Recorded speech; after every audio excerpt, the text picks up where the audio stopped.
When your players are obsessed with the outcome, they actually become less competitive.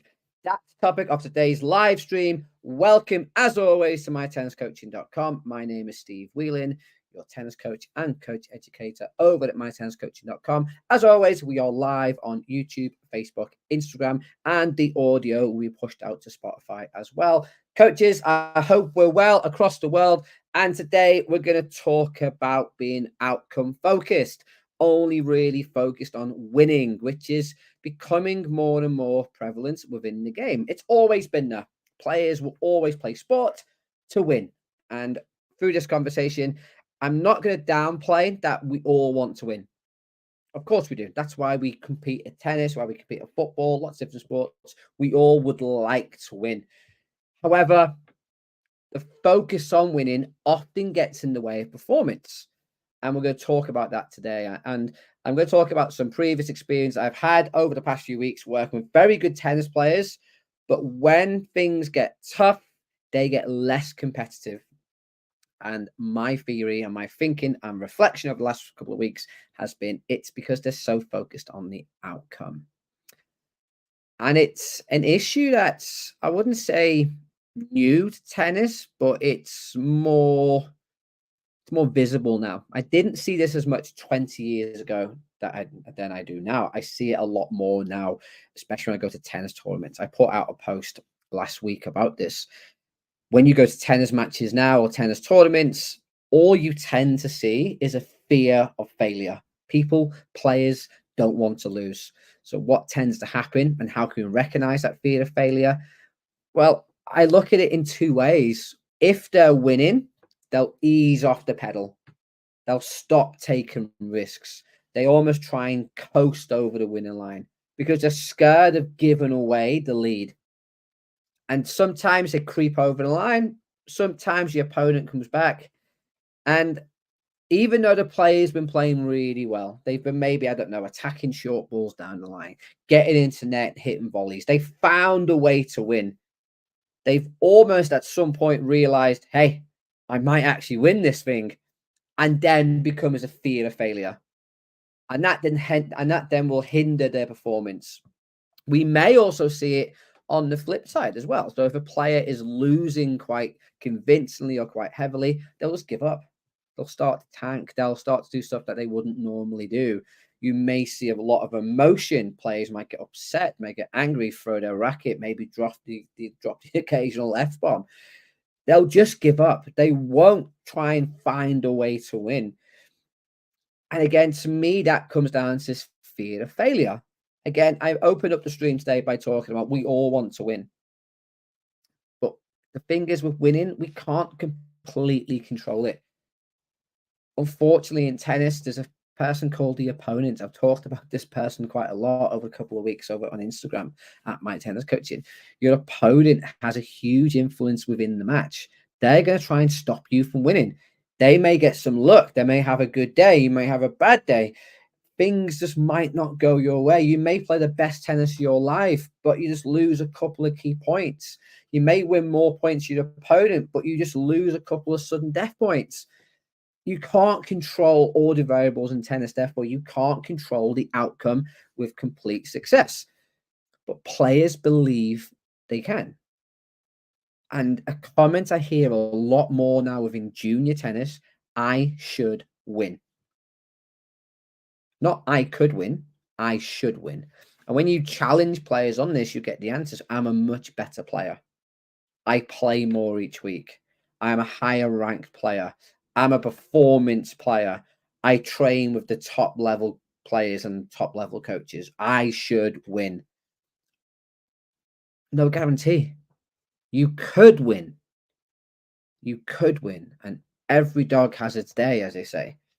There's no guarantees. Even sort of the top players in the world, Djokovic, Coco Gauff, all those players, they don't go into a match thinking, I should win. They probably have great belief they could win in their own ability. But players now are so ego-centered. Things like performance player. I'm in the top group. I'm working with the head coach. I'm on the pathway. I'm on this performance program. That brings with a lot of ego, and that brings a lot of failure, of fear of failure as well. It hinders the competitiveness of the player. And I see it more and more, like I mentioned before, in tournaments. I went to County Cup last year in September. I couldn't believe you had some of the top girls within their region, within their county, some top players nationally.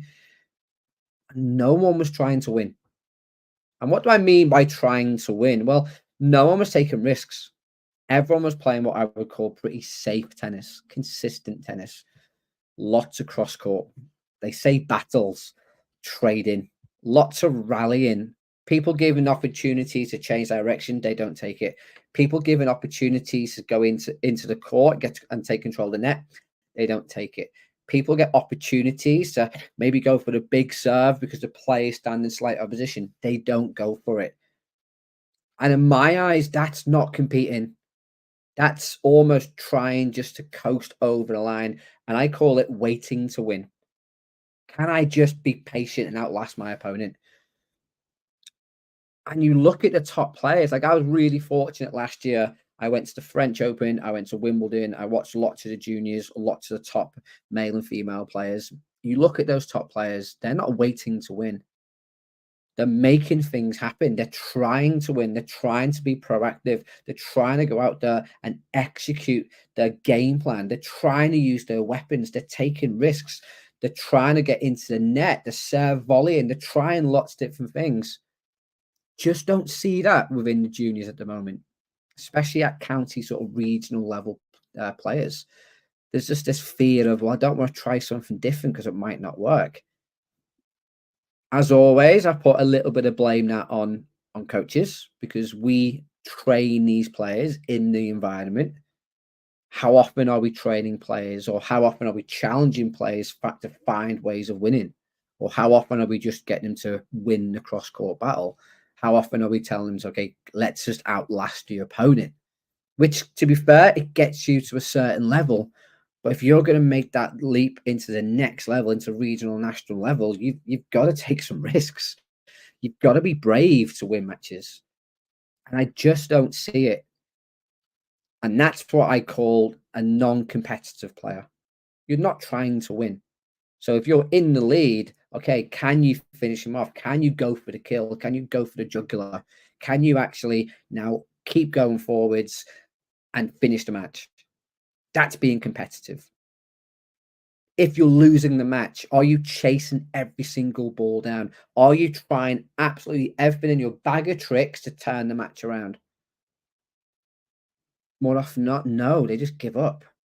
And you see it now more and more. Players start crying, throwing rackets, losing their temper, bad line calls because they're scared of losing. So what's the answer? How can we get over this fear of failure? Well, there's a couple of things I think we can manipulate. Again, I'm talking about coaches because I'm a coach and I work with coaches.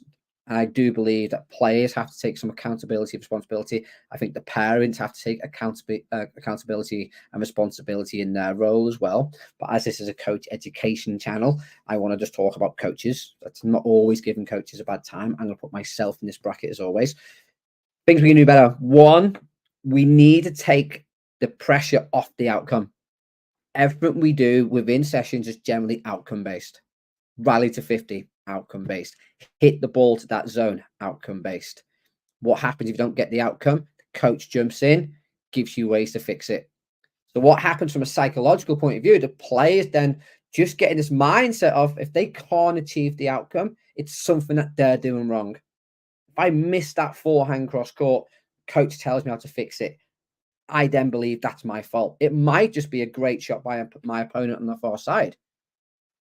But the coaching environment, it doesn't allow for that. Because again, I understand the coaches are under pressure. They have to coach. Parents are watching. Players are expecting them to jump in and help fix. We've done loads of streams on this before. I get that from a coach's point of view. But we're putting more emphasis on the outcome. So what could we do to combat that? What's a different way of doing it? Get the players to focus on the process. They may have missed that forehand cross court because 10 seconds before they got distracted by the court next to them. So when they went into the point, they weren't fully engaged in the point. They were slightly distracted. That's what made them late. It wasn't anything technical. So maybe get the players to think about stuff that they can control. They can't really control the contact and stuff like that. They can mainly control what they're thinking, what they're feeling. So maybe more process focus when we coach. With that being said as well, when players make mistakes, just let them make mistakes, let them breathe, let them try and figure it out for themselves. Now, obviously, if they're making the same mistake over and over again, that's where you have to intervene as a coach. But don't just jump straight in with an answer. Get the player's perspective. Ask the players their point of view. What did they see? What made them choose that shot? What things would they do differently? Okay, so you get the player to start problem solving themselves rather than jumping in with a solution. It's very difficult to do that because you don't see the match court for the player's eyes. You can't see what they see. You only see an opinion. 90% of the time, it'll be a technical fault that you've seen, which is the easiest thing to see. When the ball touches the racket, it's easy to see what's going wrong. What you can't see is the mental or physical side of the player, what may have caused that contact to be late on the forehand that we're talking about. So that's something we can definitely do within our training sessions. We also should make things more competitive. Again, I don't see a lot of competition within training. And I was talking to a coach about this the other week, and they said, well, I don't want to put them under that much stress day in, day out. I'm like, but that's the nature of a tennis player. And it only gets stressful if you're not used to it. So if you just incorporate it as this is normal, you compete, you win and you lose. If you make it normal, if they're competing every single session, every single ball, it just becomes normal. I don't get this mindset of, oh, we want to be cooperative. Let's get to 50 first. I've never played a match. I said to my opponent, know what, let's get 50 first and then we'll make it competitive. Is that okay? Need to get my eye in. We're just giving players excuses. So if we make our exercises more competitive, therefore it just becomes normal. We also then have to think about how much we put on the outcome from a planning or program development point of view. I've been guilty of this in the past before. Okay, this term we're going to try and get X rating, X ranking. We're going to try and reach a semi-final of this event. We're going to try and play in a grade 2, grade 1 event. We're all outcome focused goals.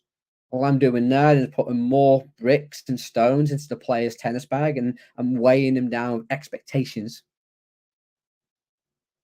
That's on me as a coach. That's my fault. I've done that to my players previously.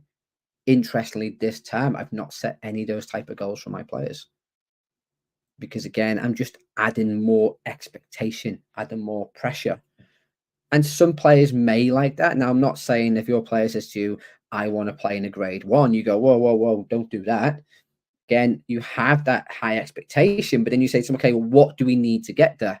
That's our outcome. What's going to be our processes? What are we doing currently that will help? What aren't we doing currently that's going to make sure we get close to that goal as possible? Oh, we're only training 2 times a week. Okay, well, let's train an extra hour a week, or you can maybe do an extra couple of hours of unstructured practice per week. Oh, you want to play in a grade 1? Great, but you've only played 20, 30 matches this season. If we look at the average, the players are about 120 matches per season. So we just got to play more matches, not necessarily get more results, because the results should hopefully look after themselves in a longer form anyway. And trying to go back to this whole thing of I should win. And this is where I think when we put labels on players, performance, regional, national, you're in the A squad, you're in the B squad. The language we use, the players that we use for demonstrations, we always use the better players for demos. We always pick out the certain players. We might have a top court within our squad where the more experienced players train and less experienced players train. We create these cultures and these divides within our coaching programs. I've done it myself. That's where you get that I should win. And we don't explain the reality of tennis. Djokovic, 100 points, loses 49.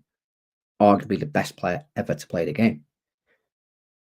When you see your players play, they lose 1 point. What happens? End of the world. I should win that point. get a short ball. I should have put that away.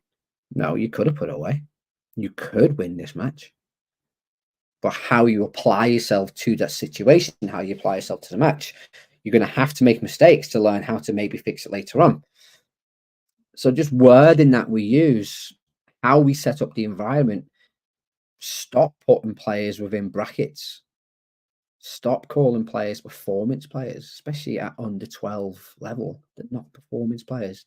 They're kids who play tennis, and they only play probably a little bit more than your regular recreational player. But yet we call them performance, and the amount of performance programs that are springing up now and performance coaches is absolutely ridiculous because it sells. It's good money.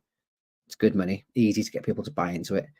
And it's not just tennis, it's happening in all different sports. Elite football academies, and you look into them, and it's just Joe Blogs with a FA badge level 2, who's called himself Elite Football Academy because it sells, because it sounds really good. So that's my discussion today. If we're really focused about the outcome, I believe it affects performance. I'm a big believer at the moment on behavior impacts performance more than anything else. And are we giving these players, as always, the right tools to compete? And I'm not saying that I don't want players to not win. I mean, that needs to be really clear. I want my players to win. My players want to win. But is it really that important if they don't? And I said to a couple of players last night in one of my squads, and it was 10-10, and there was an argument over the score, and unfortunately ran out of time. And they were arguing, and I said, well, in a week's time, will anyone remember who won this match? And they all looked at me and went, don't think so. So, well, what's it matter then? In the grand scheme of your tennis life, like you could lose first round at a tournament. No one's going to remember it. It's not that big of a deal, but we make it out like a big deal. And we talked about these in streams before, calling things tournaments when under 10's not a tournament. It's just kids playing tennis. It's not a tournament. But we try and make this professional image, and we try and make it look really professional. And it's crazy. I just think we're on a there's a great quote the other day from someone on Instagram. We're just in a race to doom with these kids. We're putting so much pressure on them and so much expectations. And I can hear people crying out, yeah, but that's going to get them ready for the pro game. They've got to get used to winning and losing. They've got to get used to playing expectations. They do when they're playing the pro game. Like when they're under 10, they just got to be kids. And I think that's one of my biggest things I'm really reflecting on recently is these are kids. I've talked about it in these streams before. I've lost sight of that sometimes when I'm coaching them. I see a tennis player, I see the bag, I see the tennis outfit, I see the good shots, I see them playing tennis on their small mini orange court. I treat them like a professional. And I've said it before to players. If you want to be a great player, you've got to behave in these ways. And I get to a stage when it does start becoming something that you may be taking as a career.